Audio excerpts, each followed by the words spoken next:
Hi friends, welcome to my channel Solar Experiments. Today we are going to learn about how a breadboard works.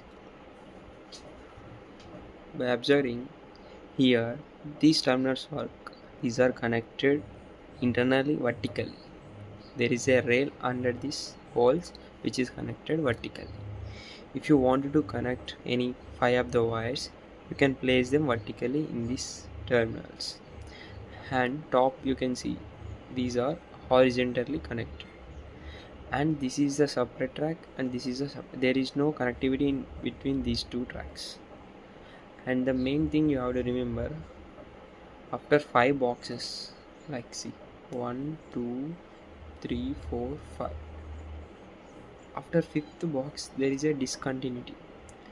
To use this overall track we have to use an wire which is known as male to male wire.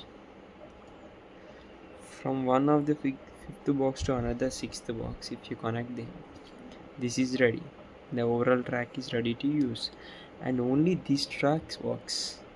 Overall 10 tracks, and below this track is have again discontinuity. And if you want to use this track, you have to place the wires in the below terminals.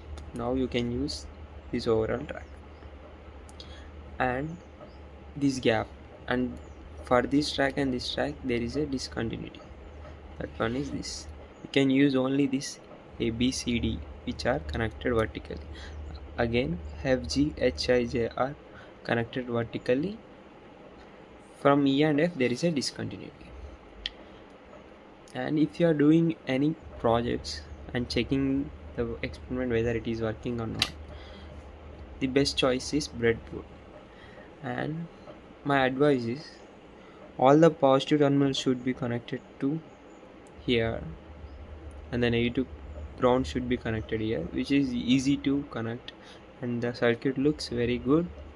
And backside of the breadboard there is a double-sided tape which you can use it to paste, and under the tape there are tracks, metallic tracks. See, I told that these upper one are connected horizontally. You can see these are connected horizontally, and in between there is no connectivity between two tracks. Again here these are connected vertically. You can see these are connected vertically. Again in between these two tracks there is no connectivity.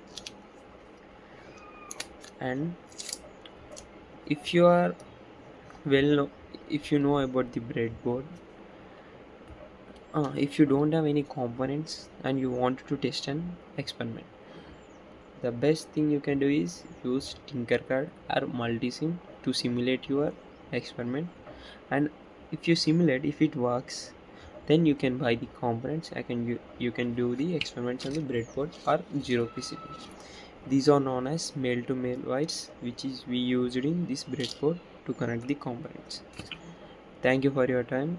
If you want anything, please do comment. Thank you.